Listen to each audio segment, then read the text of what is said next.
WFNC.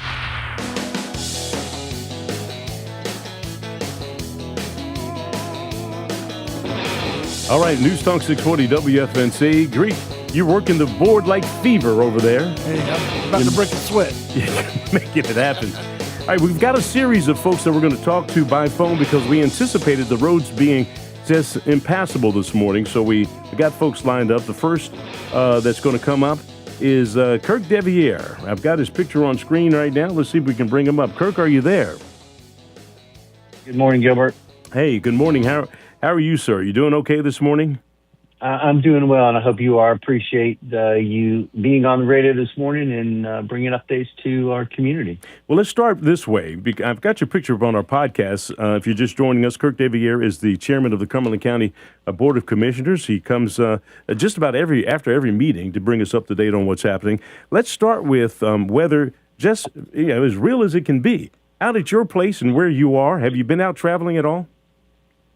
I've been out and around my neighborhood this morning. I've not been out outside of that this morning. I want to be respectful of what we're asking residents to do, and that's to stay in place and limit travel if you need to. What part of the county or city do you live in?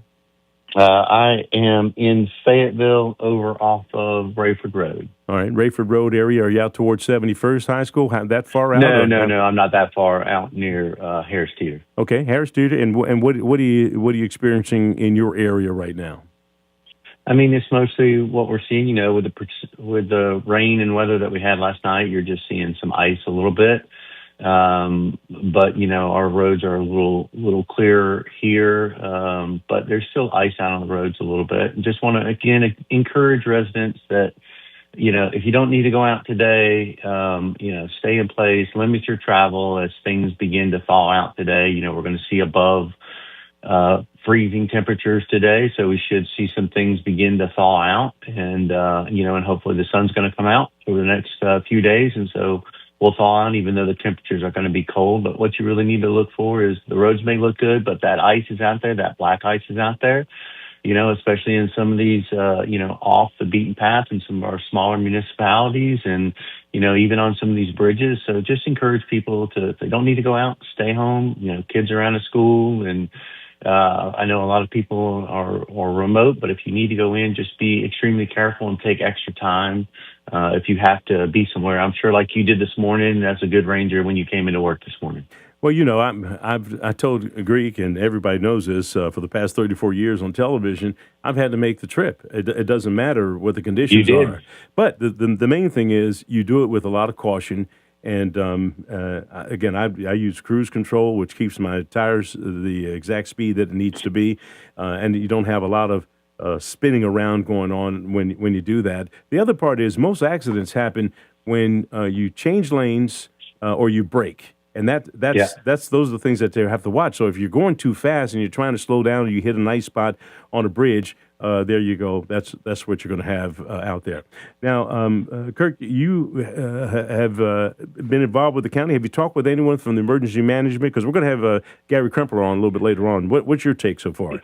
Yeah, first of all, I just want to thank our emergency management and services team, DSS, health department, EMS, for all our first responders, the utility workers, animal services, city of Fayetteville Parks and Rec, and just all the people that have been out, taking care of the community over the last several days in this winter weather. Just done an incredible job of coordinating. I've been over to our emergency operations center the last couple of days, just checking in to make sure they didn't need anything from the electeds, staying out of their way and letting our great emergency management team with Director Crumpler and our county managers, as well as the other city managers, work through the issues and just trying to be there to observe what was going on and be there if they needed anything, just kind of checking in. But they've done a great job. It's also great to be able to kind of go through those systems and hopefully after this is over, we'll do that after action review, which, all good military operations have and see what we can, what went right and what we can do better. Well, Kirk, we're no strangers to this. We went through Matthew and Florence We've had hurricanes come through this area. We've had other ice storms and things like that. And you made a good point. You said you went over and checked on the folks over at the Emergency Operations Center, and you stayed out of their way. And I think that's what they're asking folks to do now in terms of the treatment of the roads. Yeah, that's right. Again, we know people want to get out and venture around. You've been, kind of cooped up for a day or so, but if you don't need to go out, just let the road settle, let the conditions, let the ice get away from the roads. It's going to be important. Gilbert, the other thing that I'll tell you, one thing that I did is making sure that I was in constant contact with our municipal mayors, all the way from our smaller communities like Wade and Stedman to talking back and forth to Mayor Colvin.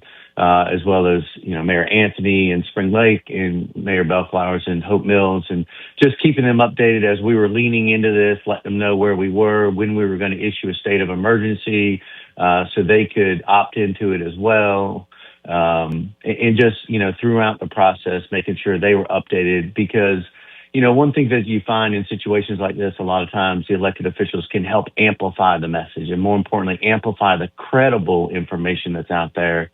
Because there was a lot of misinformation floating around over the last few days. And so really trying to make sure our elected officials, especially the mayors where I was a direct connect to, making sure they had the latest and greatest information.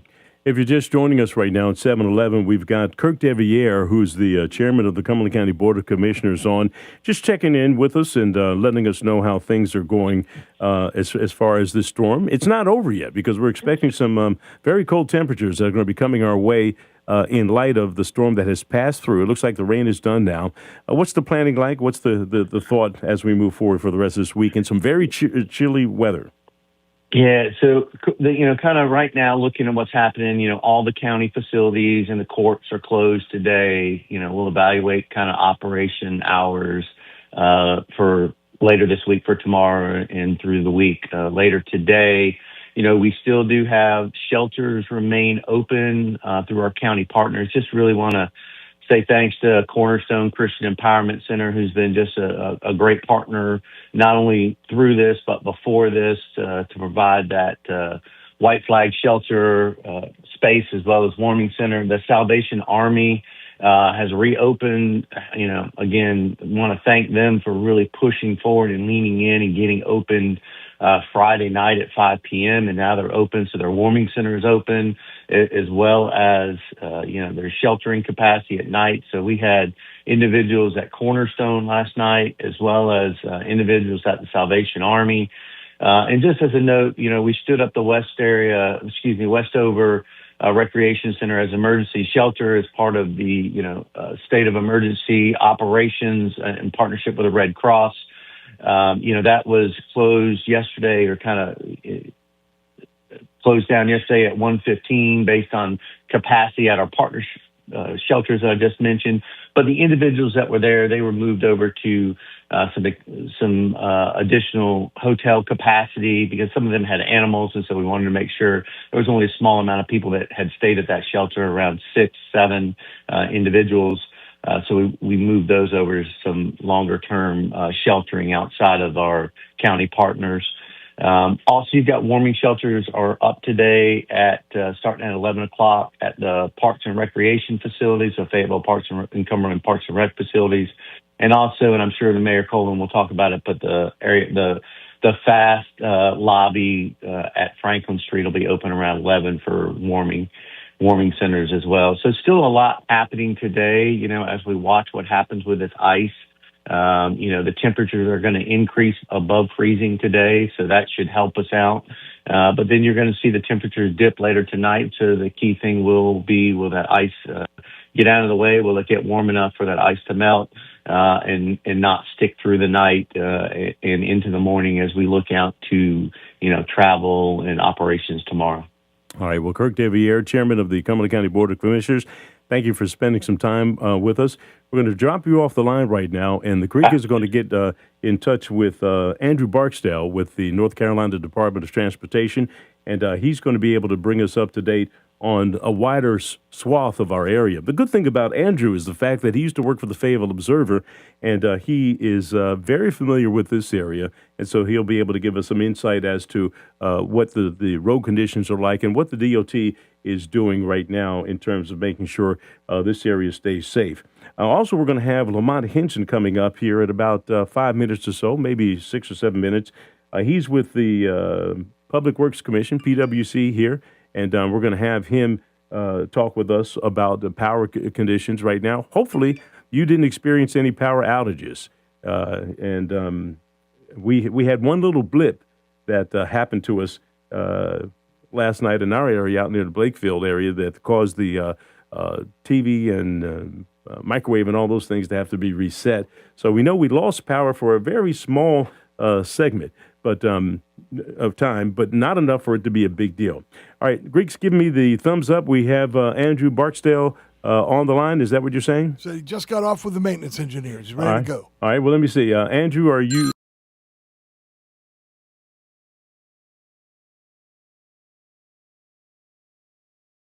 Sure. Okay, are you still there? Yes, sir. Good morning. All right. Andrew Barksdale is a former reporter for the Fayetteville Observer. I always like to point that out, Andrew, because the fact that because of your capacity of being in this area, you know this area very well, even though you work out of Raleigh now. What can you tell us? What's going on? Well, I called this morning before I could call in for you. Obviously, in Cumberland County, we had some more freezing rain overnight that turned into regular rain. All of the roads, all the state-maintained roads pretty much are clear, but with some possible icy spots. There are some secondary roads in Cumberland County where they're still partially covered or have icy spots. Some of this is with a lot of shade.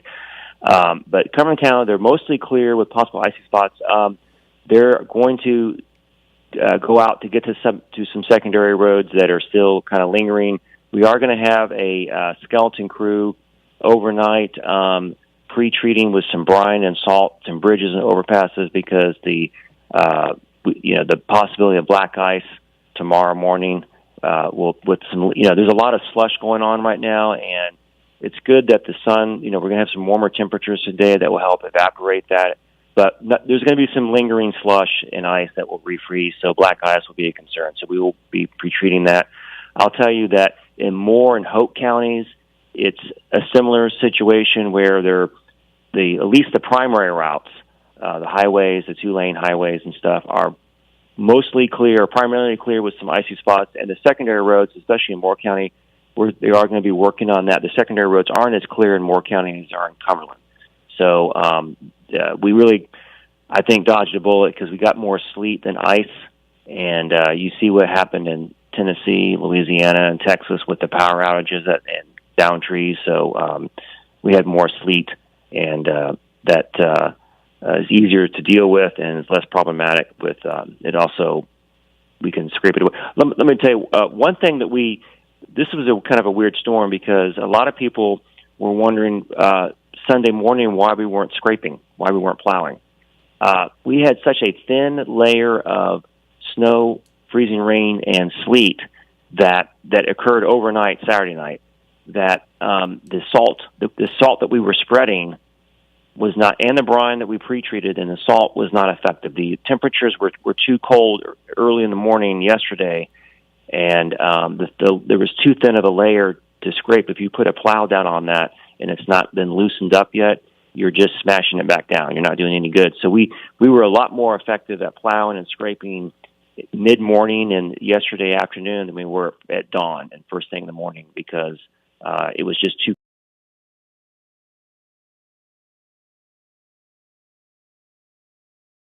They're looking a lot better now in Cumberland County. Well, that's great, and I tell you, the conditions. You mentioned dodge the bullet. That's one of those cliches that we didn't want to use, but in fact, that's basically what happened, at least down here in Cumberland County. Of course, I was looking at the stations up in Raleigh and Durham, and of course, I've got a daughter that lives up in Durham. They're dealing with a lot more ice, and there are collisions out there. There are power outages out there, and we were very fortunate. The temperature, Andrew, has been hanging right around 32, but the rain that's falling down here, or the moisture that's falling, is liquid. It's not ice. And so that helps kind of wash away some of the stuff that's on the road, including your brine, I guess. It's not the best thing for that. The problem right now is the refreeze. And what are you doing and anticipating with that? Well, we do. We would expect, obviously, we are expecting some black ice because there's going to be lingering slush and ice that won't evaporate or melt today, and the temperatures are going to be very cold. We're going to be in a deep freeze this week, so we will have a maintenance crew in Cumberland County working overnight, salting and brining the overpasses and bridges, and some other known trouble spots. We don't have to spray brine up and down the interstate tonight, but the overpasses, those are the areas that are the most problematic where you could have some black ice in situations like this. So we'll be doing that for the next few nights because I think each day, tomorrow will even be sunnier, and that really helps start getting that stuff melted and evaporated with lowering the freezing temperature point for the ice that lingers. And we think the next few days will be a lot better. And so tomorrow morning, for sure, tonight and tomorrow morning, people need to be very careful and drive more slowly when they're venturing out to work in the morning. All right. Hey, Andrew Barksdale with the North Carolina Department of Transportation. Work for a couple of districts, District 6, and what's the other one you work for? They're highway divisions, the divisions 4 and 8. So I have the whole I-95 corridor and all the communities around it. Well, that's us for sure. We appreciate you, Andrew, giving us an update on what the conditions are like. And you stay safe out there as well as you do your job. And we appreciate all the work that the North Carolina Department of Transportation is doing to keep the road straight and safe for us. All right, you're listening to News Talk 640 WFNC. Right now, we've got Fayetteville's most dependable forecast with CBS 17. Any lingering morning rain will continue to clear away. Our skies will clear as well. We will have sunshine by the afternoon with a high of 44. Overnight will be bitterly cold with a low down to 15. Refreezing and black ice will be an issue, but the rest of Tuesday will be mostly sunny and chilly, but above freezing with a high of 40. Make sure you bundle up because all of this week temperatures are going to stay chilly with afternoons in the 40s and lows well below freezing. That is your Fayetteville forecast. I'm CBS 17 meteorologist Rachel Dunsing. All right, Rachel, thank you so much. Temperature still 32 across the board. Fayetteville, Fort Bragg, and also in Hope Mills. You're listening to News Talk 640. We're WFNC. This report is sponsored